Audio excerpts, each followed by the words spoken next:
The Other Screen came about because I was interested in looking at the history of disability through film. What interests me about this event is creating kind of atmosphere and buzz around this changing landscape of disability and how we can change that landscape.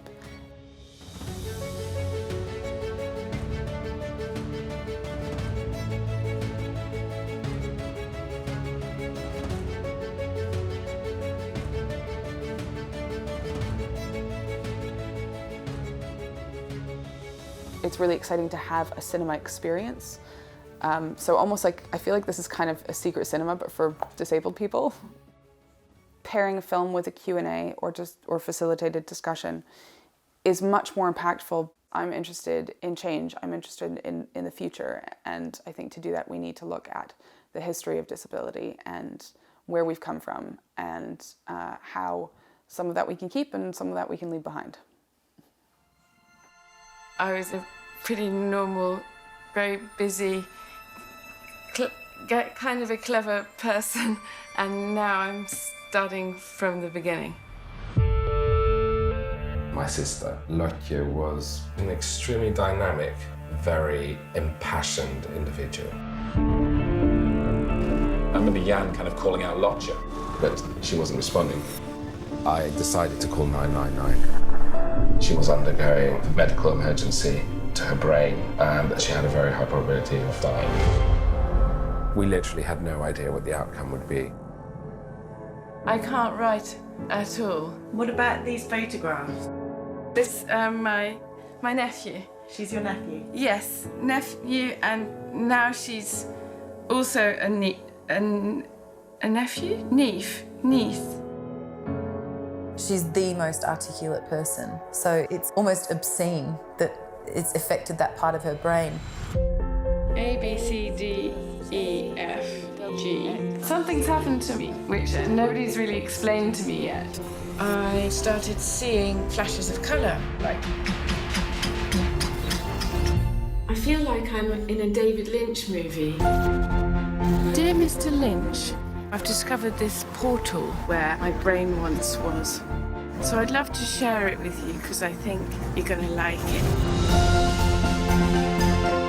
Whether it's my brain or reality, I can experience colours and sounds like I wasn't able to before.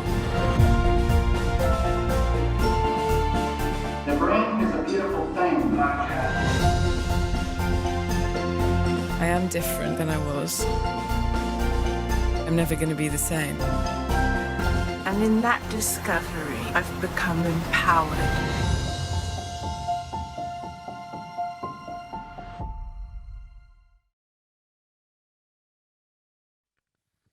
Hello, everyone. Thank you so much for coming, and thank you for being here.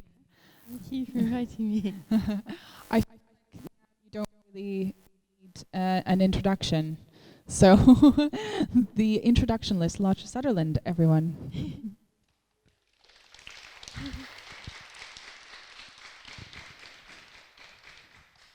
So we're just going to have kind of an informal chat for about 20 minutes, half an hour, and then we're going to get some questions and answers, well, questions from you, answers from Lotje and I, for about 10-15 minutes after that. So I just wanted to say, so both films we've seen, kind of Nomad and My Beautiful Broken Brain, almost, they kind of dance around the subject of, or term even, of disability.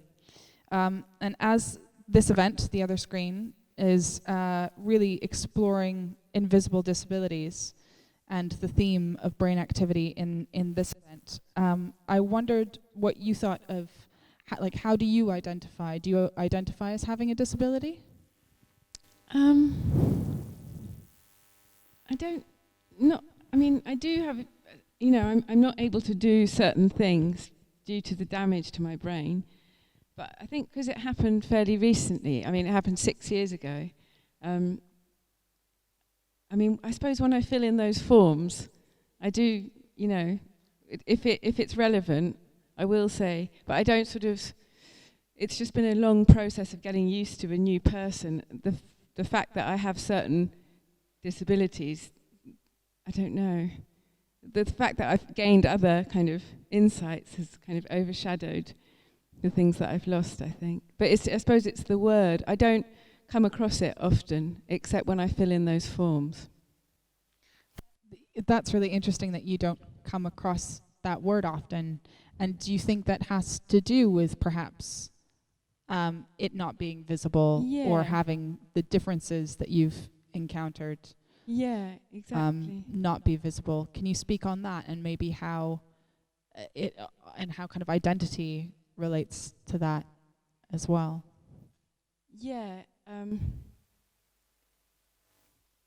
Well, you know, any kind of disturbance or malfunction of the mind or the brain that isn't visible can be so catastrophic and so enormous, and yet is kind of termed in a very, very different way to a physical disability that is obvious for all to see. But I think that almost every human being suffers from, you know, these invisible kind of maladies. So it is a very different kettle of fish, I think. In the film, your brother Jan was saying the fact was that she was alive. That was the biggest thing, and that she looked great. You know, and I think that's really an interesting thing, because I think with family especially, and those that are close to you and almost go through that experience with you, I think they're depending on visual cues. And I think a lot of visual cues when it is kind of an internal thing that you're going through as well. So I think that there is a bit of difficulty with the idea of you look great, almost assuming that surely you should be fine because you look fantastic. Do you find yourself having to explain that difference between, or perhaps when you first had your stroke, to explain the difference between how you look and perhaps what's going on inside? I do. That I do come across quite often, because I still have trouble, you know, reading, and you know, I still have a sort of blind right periphery, so I do kind of bump into things and get into kind of slightly awkward situations, you know, I just have strange kind of invisible things that so sometimes I do have to explain to people, you know, why I am the way I am. But I think when my family and my brother, when they first saw me, they did think, you know, obviously they were excited that I was breathing and that I was alive. But it was when they started trying to communicate with me, they immediately realized that there was a different version of me. But it was interesting, because I still really recognized myself when I woke up from the surgery. I knew who I was immediately. There was no sort of question as to who the core of me was. But to all the people that came to visit me and my family, you know, they thought I was a different version of myself. And because I wasn't able to communicate articulately or coherently to the outside world, I did seem like a different version of myself, even though I looked the same. So it was that lack of ability to communicate that presented a different sort of me. But luckily I knew, because some people wake up from this kind of stroke or this kind of injury and have no idea who they are and don't recognize their family and don't even recognize their own children and things, and that just must be so kind of, I don't know, I can't even imagine in terms of identity where you start with that. So I was fortunate not to have that situation. Do you find that you're able to, I mean, I think, so I had an accident when I was 15, which is why I use a wheelchair.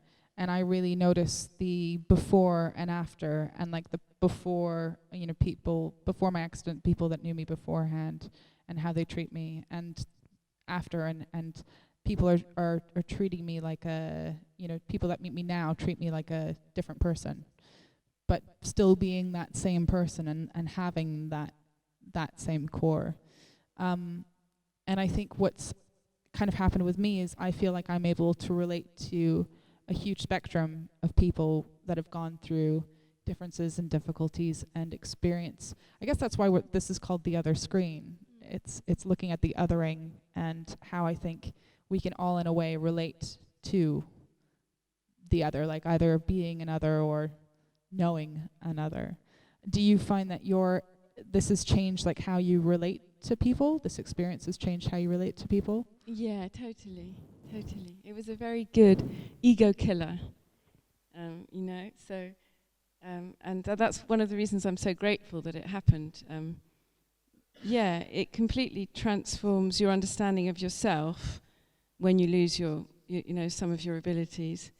And when you lose a part of your brain, so your kind of, your mind and your inner language is completely sort of turned upside down, and your sense of self, you sort of have to start rebuilding yourself and your relationship with the world. And it's just very, very good for, you know, it humbles you, basically, especially when you survive something. Perhaps you can relate to that as well. When you know, you could have lost your life, and I never stopped to think about that. I was really like, just always on the go, and just never stopped to think about how fragile the human body is. Yeah, the human body and the human brain. Yeah. And I think it's really interesting. I don't know if you get this experience, but a lot of people kind of saying like, oh, I'm so sorry. Like there's this almost this pitying in a way that comes along. And I think in a way you're like, bitch, I survived. Girl, I'm still here, you know, or whatever. You know, it's like, and that there's that testing that you get, and you know that strength and perhaps endurance in you. Do you think that has to do, that's a humbling experience as well? Like knowing that you can, what humbles you about this experience?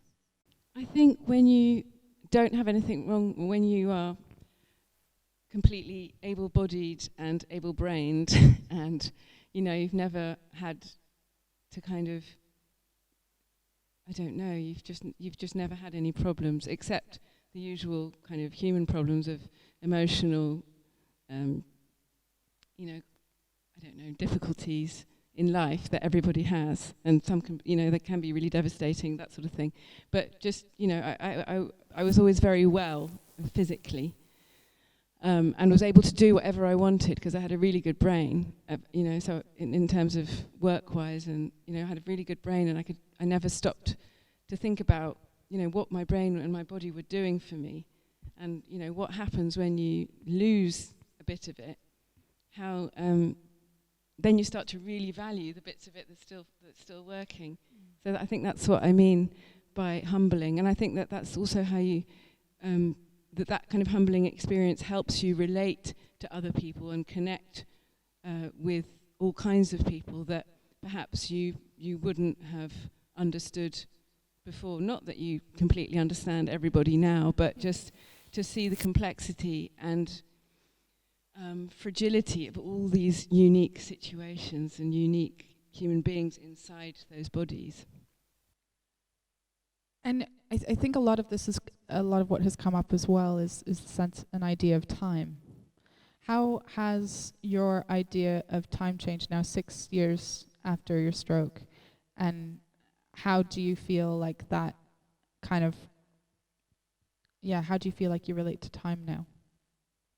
Do you mean, in what sense do you mean? Like, in any sense you'd like to interpret that. I don't know. I'm not sure. It's different. I don't know. It's different, but it depends what you mean. I suppose for me, my friend was saying to me, she's like, now that I'm friends with you, she's not disabled. She says, now that I'm friends with you, I see the world in a completely different way, in a different perspective. And I didn't understand that. I think in a way there's a lot from the outside world, there's a lot of devaluing of disabled experience, of difficult experiences, of lived experiences. And I think that one of the things that I kind of came to understand was that because everything takes me so much longer, because a lot of things take me more time, more effort, that that all of a sudden it heightens the sense of emotions you have. Almost like the wins that you experience are greater and the difficulties are greater. Everything seems a little bit more extreme because of the effort that you've put into it. Do you feel like you could? I'm seeing a Yeah, definitely. I mean, I can't, multitask, so it's completely different in terms of I have to just sort of really be selective about what I focus on, where I focus my attention, and what I spend my time on. And that was a really big change, and I think one of the just really strange kind of initial frustrations where I thought, I could still do, because, I seemed to, like when I looked in the mirror, I saw the same person, and yet I couldn't do any of the things that I could do before, in terms of cognitively. So now I have to just be very, very selective and very focused, and that does make the experiences much more valuable, as you say. I can't, in the world that we're living in now, everything's just so fast, and there's just so much going on at the same time. On your screen, you've got 10 conversations and images and things moving, and that world is just way too much for my brain. But the things that I do select, I really value. So I do completely relate to that.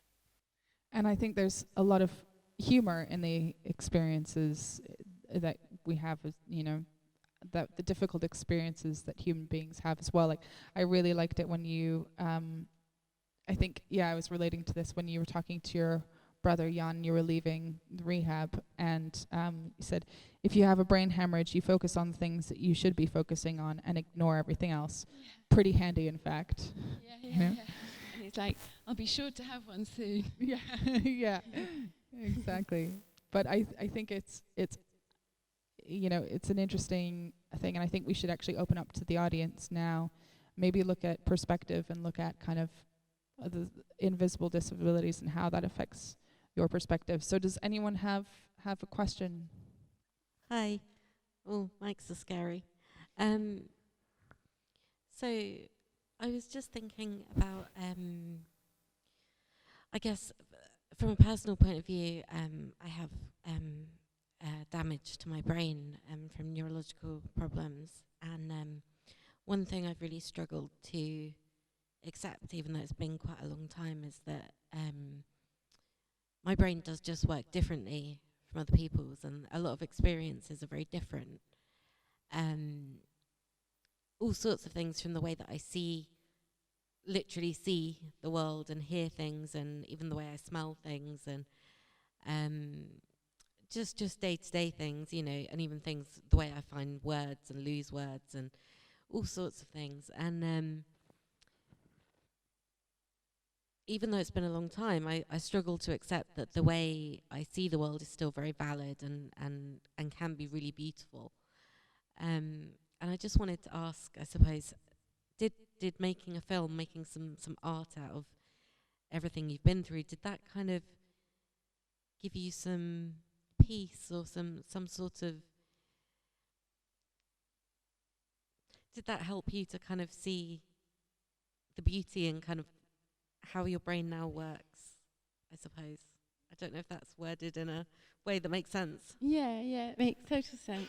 Yeah, I mean, I think when I started I started recording my new reality, I didn't really think I was making a film.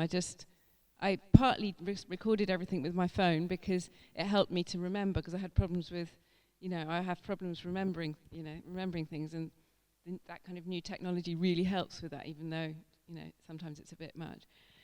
So, and I think something deep inside of me wanted to tell a story, and I didn't have that ability anymore. I couldn't create a coherent narrative. And so I think without kind of realizing, I ended up making this film. And when I first finished it, and we had our first ever screening, I just was like, what have I done? Like, this is insane. Like, why have I put myself in the center of this film that's now on a big screen and there's all these people? And I was like, what have I done? But now that, you know, the film's been on Netflix and all these people have sort of been in touch, and many people have connected with the film, not just people with neurological problems, but with all kinds of problems that have found some kind of solace in this story that I told. And so in the end, now I see it as not only did it give me something to do for, you know, quite a long time, because I obviously wasn't able to work, gave me a creative goal, like to finish this film. And it gave me the ability to tell stories again. And, you know, and it gave lots of people help, which was just such a nice and kind of unexpected outcome. Hi, my name's Katie. I have autism, and several of my friends that are here with me tonight also have autism, and we were kind of talking about the film a bit and watching it, and although we haven't had a severe sort of traumatic event like a brain injury that has caused our autism, there were a number of things that you mentioned in the film about perception and your different experience of the world after that event. So I was just curious to know a little bit more, and if you could speak maybe in a little bit more detail about, for example, things like the way that you experience sight, and how you were saying about experiencing much greater sort of sensitivity around vision and sound and everything, and that's something that autistic people experience every day. I feel like I kind of have half of my brain that is able to experience the normal world or everyone else's reality, but half of it that's also kind of half focusing on that, and an extreme version of many of the sort of sensory experiences around me. So I'm just kind of curious to delve into that a little bit more and understand what it's like for you. Yeah. Well, initially it was, I think now I've acclimatized, but it's still the same sort of thing, just where my sensory inputs, I'm not able to tune them out. So everything comes in at the same pitch, sort of thing. So sounds are all kind of, you know, if I'm in a pub or something, which I'm not, but like if I was in a pub, or, you know, any kind of place with lots of people, everything's just very sort of overwhelming and comes in at the same kind of volume, whether it's visual volume or sonic volume. And then things like emotions are just much stronger, which initially was really sort of terrifying, used to it, but now I really see the beauty of feeling pain more, or feeling love more, you know, more deeply and more intensely. So it's just a question of kind of accepting that big kind of augmentation of experience. Yeah, it's interesting that you say it that way, because that's exactly what it's like to be autistic, experiencing things very intensely. And a lot of people think that people with autism don't have any emotional experience as well, which is completely untrue. We experience extreme levels of emotion, but all of the sort of sensory stuff that you're talking about. So it's really interesting, the sort of similarity. Hi, my name's Rose. I'm also autistic, and an experience that I've had with having a neurological disability is that because it's not like physically visible,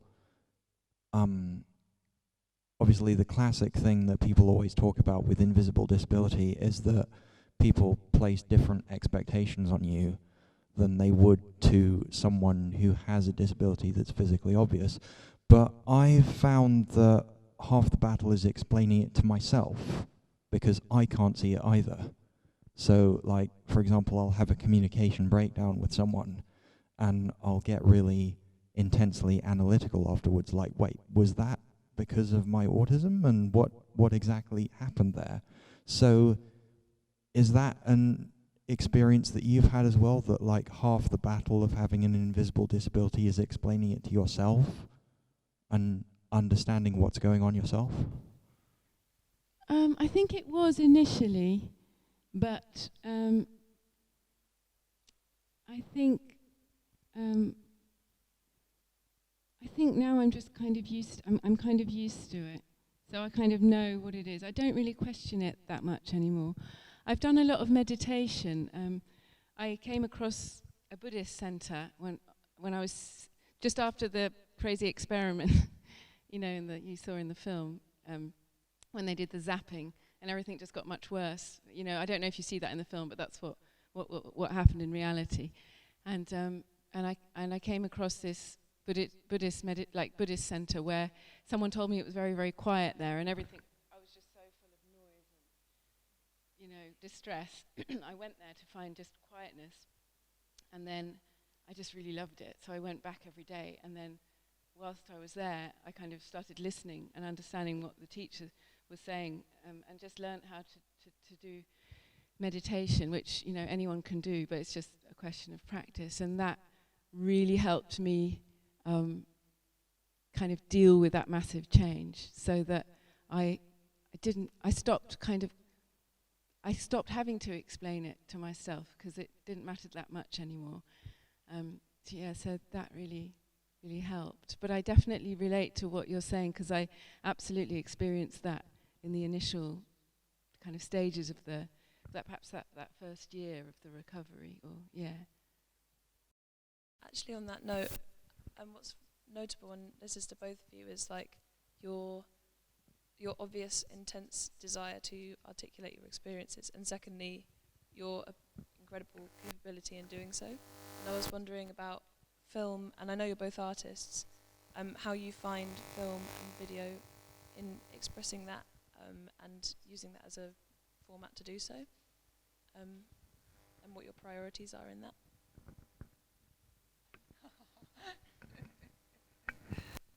Elijah just went, do you want to go first? I think, to me, experience is counting more and more to me, because I think because of looking at how we all experience the world differently, and how, to me, that's really important. I think film is a really good way of embodying and kind of encasing and encapsulating and capturing experience. And I think that film is also a good way of creating experience around it too. So it gives a lot of, it gives people, whether you're the director or the participant, a way of entering into a certain world. And I think that, to me, is my priority, I guess, as an artist and as like a communicator, is inviting people into worlds, and seeing if that can alter someone's experience for an hour or two, or not at all, or potentially for the rest of their lives.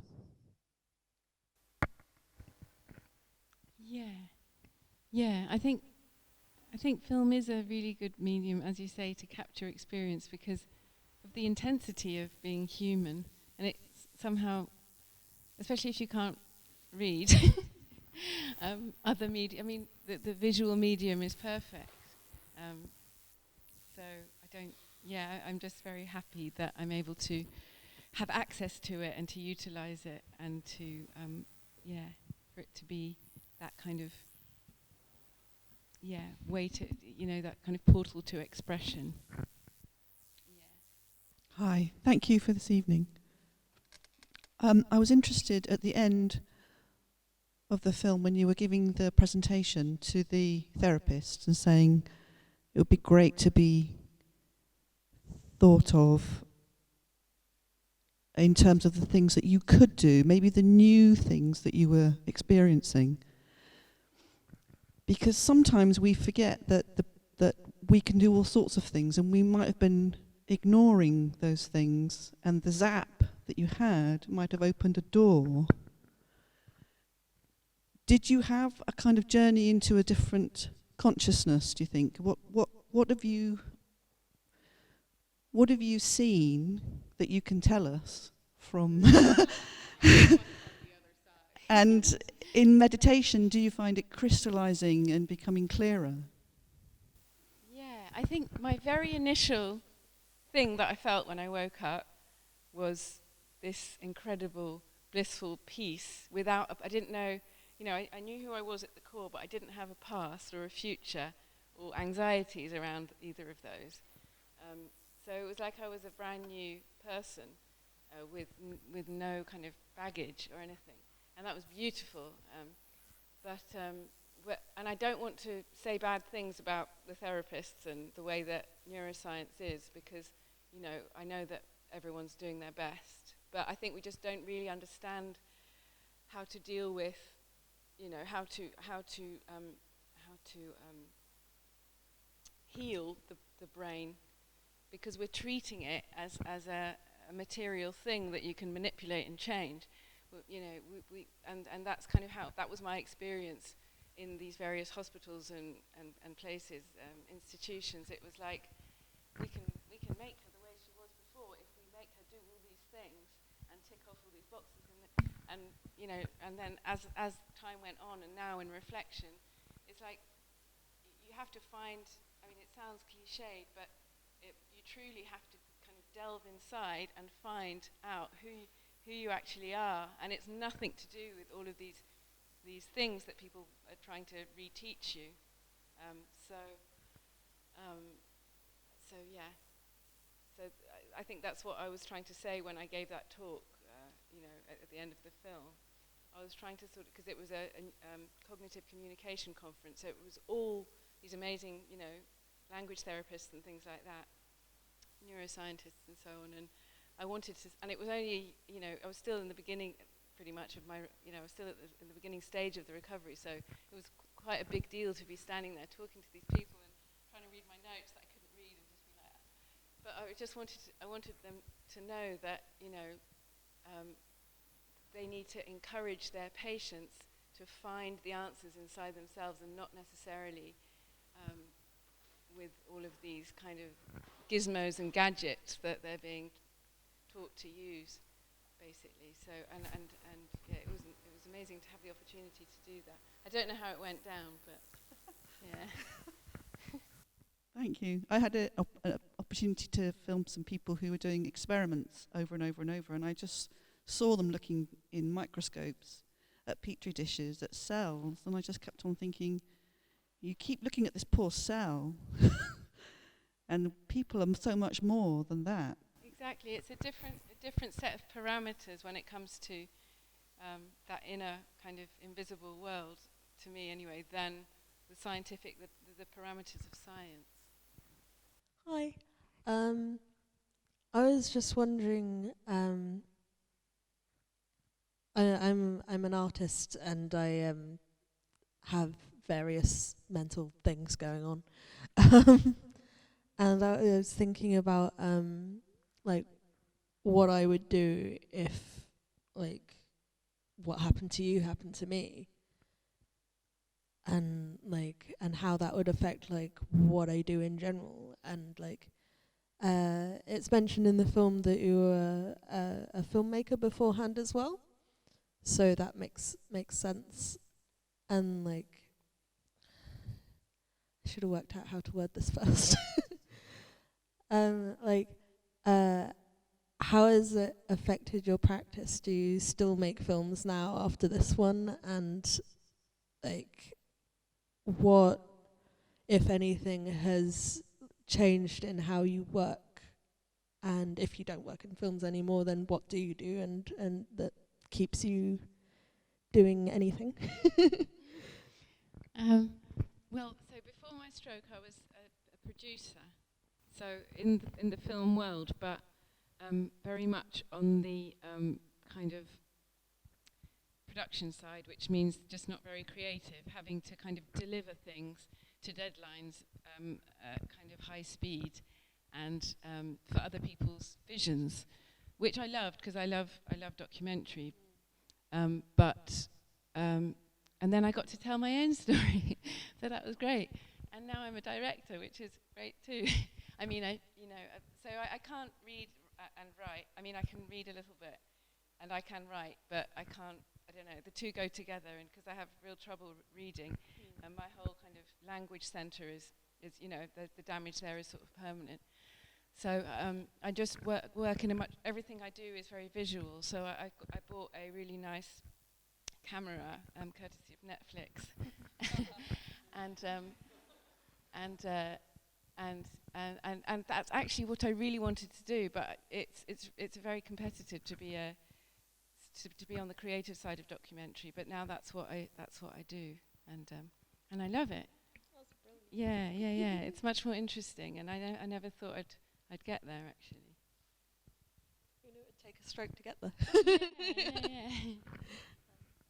Hi, I think that you partially already answered by mentioning meditation. Like, how did you manage to accept whatever happened to you, and I assume live more in the present than worrying about the future, as I've been told is the major thing, just to keep focused, focused on the moment of time you're at, so not worrying too much about the future. So I guess you would mention meditation, unless there is additional explanation, So the question is, how do you focus on present, in short, Having a really bad memory helps. Yes. But no, I mean, I think that I do meditate every single day, and I mean, pretty much. And when you meditate every day, it becomes ingrained in that kind of ability to become more present and to lose these anxieties of past and future. Become ingrained in your brain, like physically. They now have, if you need evidence, they have, evidence now to see that the brain actually, changes when you practice daily meditation. It's the routine as well, isn't it? Sorry? It's the routine as well, like brain likes routine. I think so. Yeah, that's why it's important to do it every day. I think that's how it kind of that the brain loves habits, and this is a really really helpful habit that for a lot of the time we just don't want to do, even though it's really good for us. There's a recurring question in the film regarding the connection between self and mind. And you asked the question, does a broken mind equals a broken self?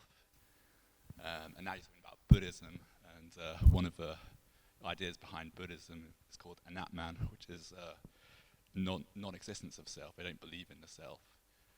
Can you relate to any?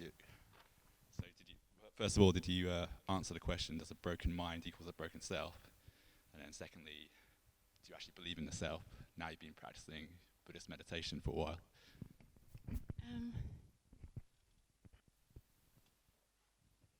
I think a broken mind doesn't mean a broken self, and I think the self is just part of collective consciousness. But that's easier said than done because we have kind of selfish habits, don't we? So that's my very simple answer to your very profound question.